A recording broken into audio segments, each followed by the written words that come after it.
Good morning. Hello. Welcome to Annie Brooke at both our Instagram account and our Facebook Live.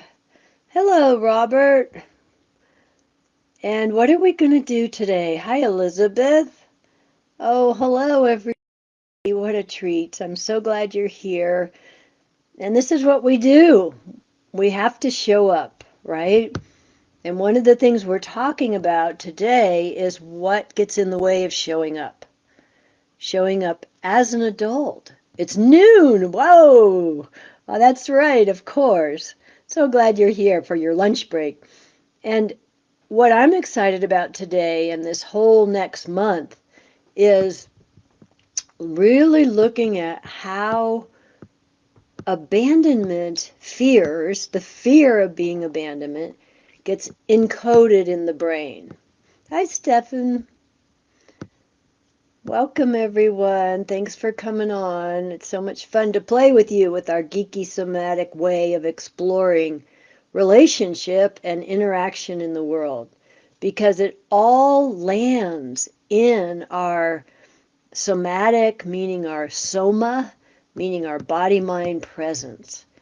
And when we just try to think our way through something, it doesn't work. Oh, yeah, abandonment fear gets in your way of being in the flow. It totally does.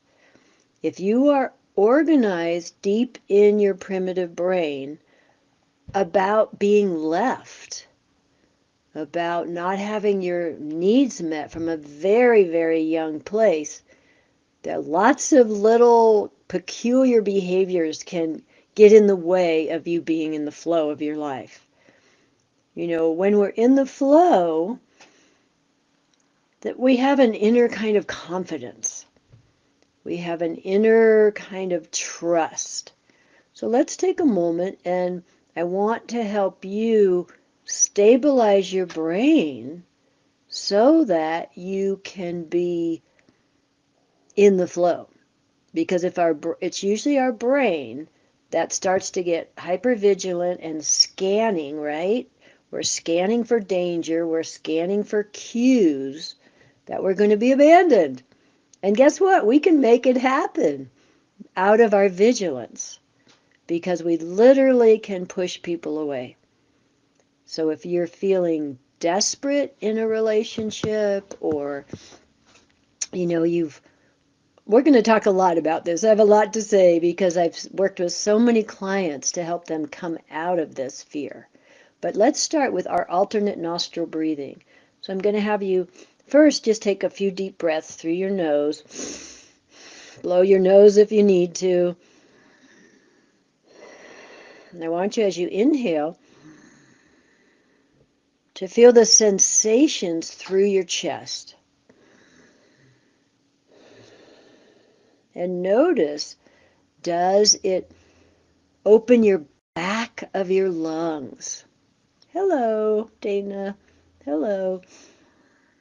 Opening the back of your lungs. You can even take your hand and put the back of your hand on your middle back and see first off if your middle back will touch your hand, because sometimes we're just rigid back there. So now I want you to push your hand using your middle back, and that's going to create movement. So push your hand using your middle back, and get that flexion right into that area, all the ribs attached there, and we have huge, big back muscles. Often the little tiny muscles can't work because our big ones are taking over. That's what happens with the startle reflex. You can get stuck in a startle reflex. And if you were startled a lot as an infant, you can bet you may have a fear of being abandoned because you can't find yourself. And that's the key of healing the abandonment wound, is being able to find yourself. And to understand how an adult presence, because we're all adults listening in here, makes all the difference in the world to the young abandonment fear. But it has to be your adult presence. So now you've got a little movement in your back of your spine there, behind your ribs. Now bring your hand to your chest, right here, and see if you can get a little wave action between lifting the chest and curling the back of your ribs. Getting this little bit of wave action, and then let it add a little rotation, spinal rotation. Yeah, make sure you get right deep into the spine with your rotation. And then you can do a little lateral. Hello, Shakedown Farms. I love that name. Getting your lateral flexion now. Because what we're doing is we're warming up our spine with proprioception. That's how we feel ourselves, which is essential to heal abandonment. Proprioception, the ability to organize weight and pressure and where you are in time and space. It's a very key developmental sensitivity. And it can often get messed up during the birth process when, say, you were born C-section and you didn't get all that good squishing.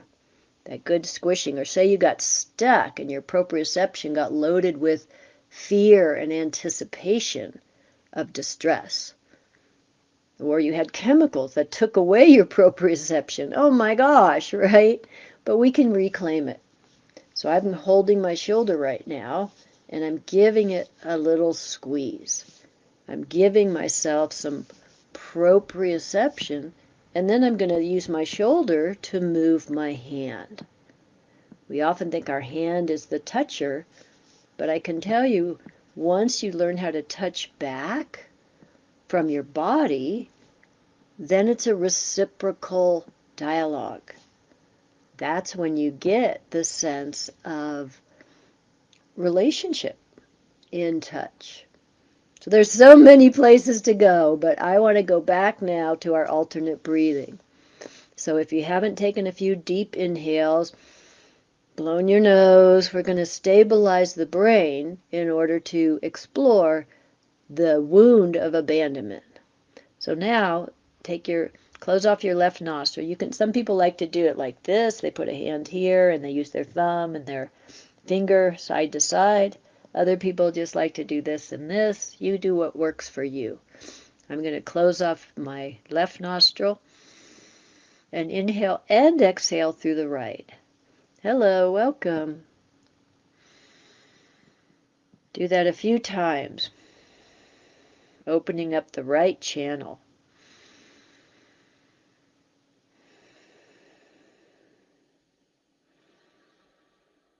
Now, switch over. So you're closing your left nostril. Hi, Amy. Welcome.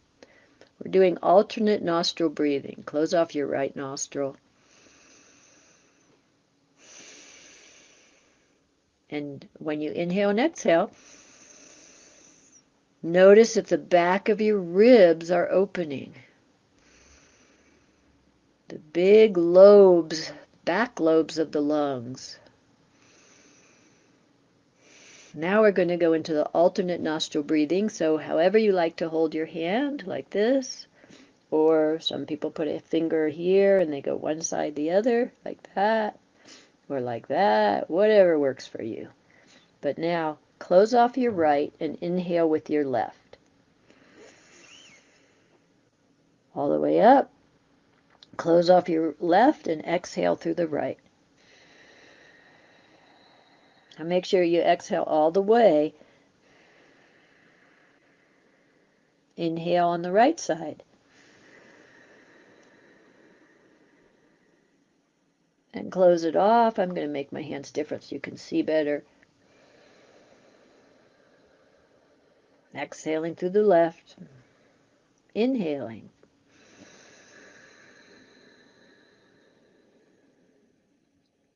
Does everything move when you inhale?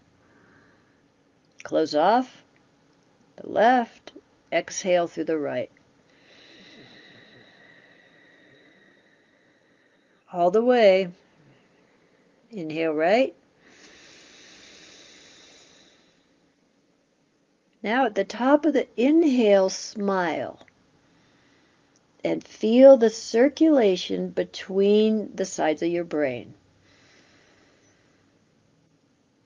Feel that brain circulation of energy. Smile into the brain. Now switch nostrils and exhale left. Keep going. Pause at the base of the inhale. Hello, Mona. Pause at the base of the inhale and feel the energy circulate at the base. This is an important part that's not often talked about in terms of alternate nostril breathing. If you, at the end of the exhale, let it circulate in the base, that would be in your sacral nerves. And at the top of the inhale, at the bottom of the exhale, make sure that the energy circulates across the sacral nerves. At the top of the inhale, make sure it circulates across the lobes of the brain. So we're going to close off the left and inhale right.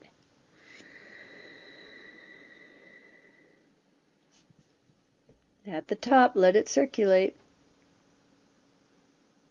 Close off the right and inhale, exhale left.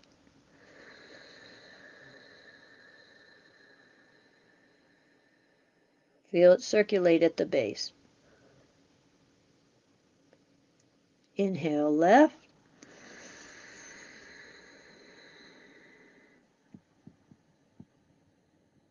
And let it circulate. Smile into your brain.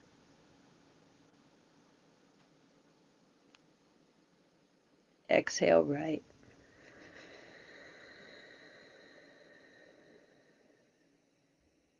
At the base, let it circulate in the sacral nerves and smile into your sacrum.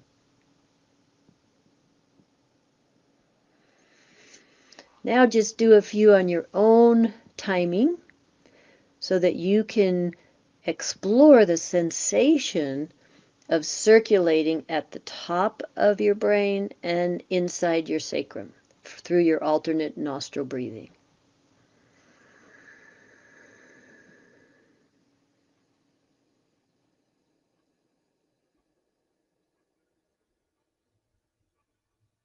Be sure to add that inner smile.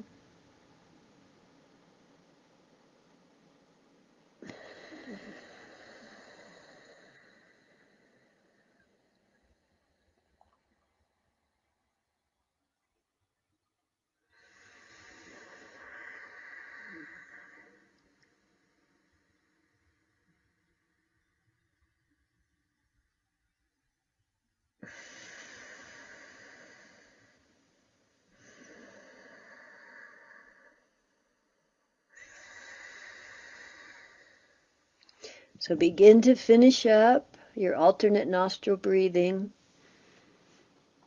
And then, oh yes, good question. Do you count to 4? You can count to whatever you want to count to. And 4 is a nice number to get started with. Some people increase that to 6 or 8, but you do what works for you so you don't go into any kind of breathing panic. For some people, it might be just 2 counts. What I'd like you to feel for is how your brain feels now, and if you feel any kind of desperation. Learning to recognize desperation inside your nervous system is the key to healing the abandonment wound. And it really does stem, when it's a focus on abandonment, it will be pretty certain that it's a early childhood wound, and possibly and most probably infancy, when you really needed an adult to meet your needs. You couldn't, as a little baby, get up and walk over and get a drink of water. You couldn't change your own diaper if you were cold. You couldn't crawl out of your crib and go find some company if you were left to cry. So this is what we want to make sure that you start to heal. Now, I've worked with so many children that do, adopted children or children who have birth trauma, and the abandonment is the fear, the panic inside is very real. It's got strong sensation. If you do feel desperation, yes, this alternate breathing can actually deeply calm the nervous system. And that will help you slow down and be able to actually work with your own abandonment wound. Because what we can tell as a grown-up is we're not the fragile infant self. When we're in desperation, we don't know the difference. And that's what in psychotherapy or psychology we call projection, that your nervous system is making the world into your own movie. You're making your own movie about what's really happening. And as an adult, you can use your words to get your needs met. But an infant can't do that. And if you were left for hours to cry in the crib, you might have all kinds of, adaptations. One of them could be avoidant attachment, where you avoid connecting with anybody. You don't need anybody. One could be ambivalent. Well, if they're there, that's nice, but I won't seek them out.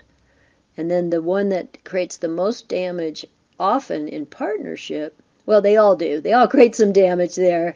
So that's why it's important to heal attachment wounds. And if you really want to explore this, in February, I always run my Relationship Ready course. And that's where we look at those things. But what I'm focusing on this month is giving the sense of the way deep abandonment that stems from being adopted. And you could also add to that sometimes infants who were left in the NICU unit for a long time and didn't know where their mother went. Now, adoption has a really deep abandonment wound in everyone I've worked with. And it can be masked in many different ways. It can be highly compensated on top of.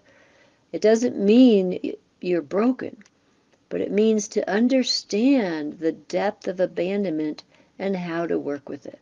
So what we've done so far is our alternate nostril breathing and stabilizing our brain, because our nervous system is listening to all our sensations. Our senses and perceptions are creating them. Our imprints are guiding what to pay attention to. So that's why this can feel like a catch-22. That means a double bind, because if you're vigilantly tracking someone, they are going to go away from you because it's uncomfortable, and then you're going to feel abandoned. That's how it works. If you're too intense, tracking, oh, where is that person? What are they doing? Oh, are they paying attention to me? All that stuff can be felt in our animal body.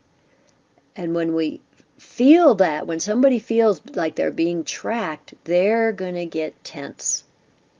And then you've got a difficult dynamic in the room. I say the house isn't breathing anymore.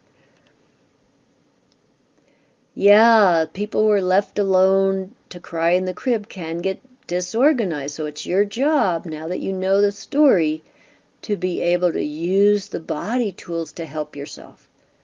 And the alternate nostril breathing can be a good start of body tools. Hello, welcome.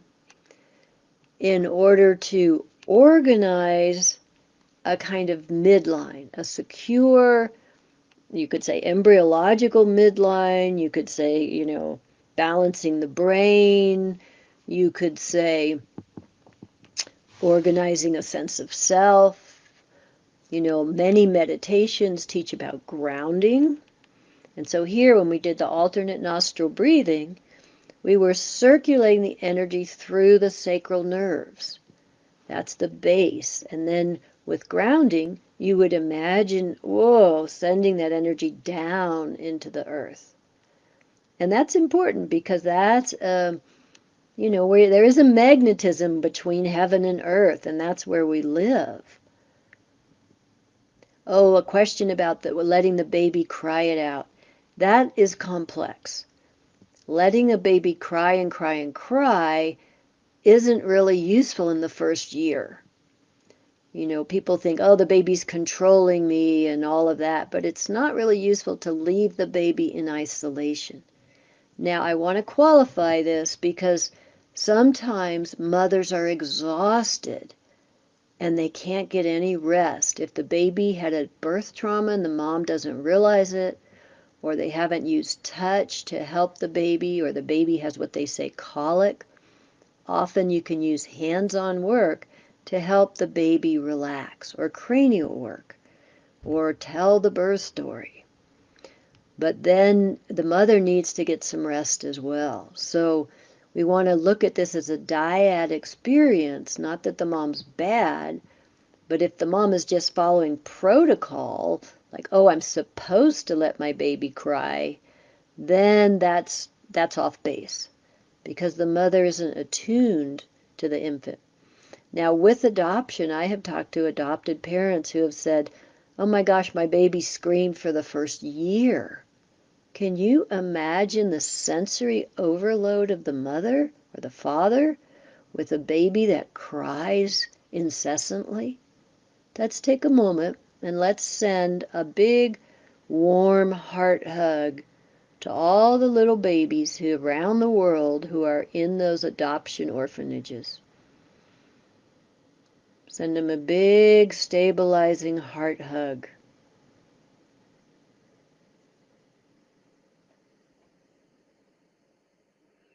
Yeah, big, stabilizing heart hug.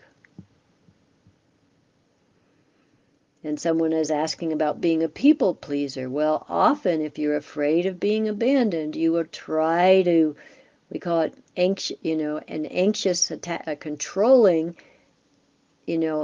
anxious, it's a controlling attachment style where you are controlling caregiving, people pleasing, making sure everybody's okay so they won't leave you. But guess what? You're leaving yourself. And that's what doesn't work. So how do babies who are left to cry it out? I love your questions. Cry it out, recover as adults. Well, first, you have to know that you're an adult and you're not in a life-threatening circumstance. I mean, it might be uncomfortable. You might not like what's happening. You might have to end a relationship that's not working, or you might have to change your attachment wound. You might have to heal it. And so how do you do that? Very, very kindly to yourself and to your existing relationships. So if you were left to cry it out, what you want to notice is what are your adaptations? Do you brace in your body around people? Do you get tight? Do you get expectant that somebody's going to leave you? Do you cling to the conversation and not let it naturally complete or end? All of these things. And the most is to start working. I would say, now this is one of my favorite tools to recommend. It's one of just my favorite tools to recommend. And in that process, what happens is it's the mouthing reflex. And I ask people to pretend you're a sea creature. Do not do this from the perspective of human identity. Be a sea creature, and you're going to use the perception of the mouth and smell to orient. Because we orient in order to recognize what's going on in the world and to feel safe.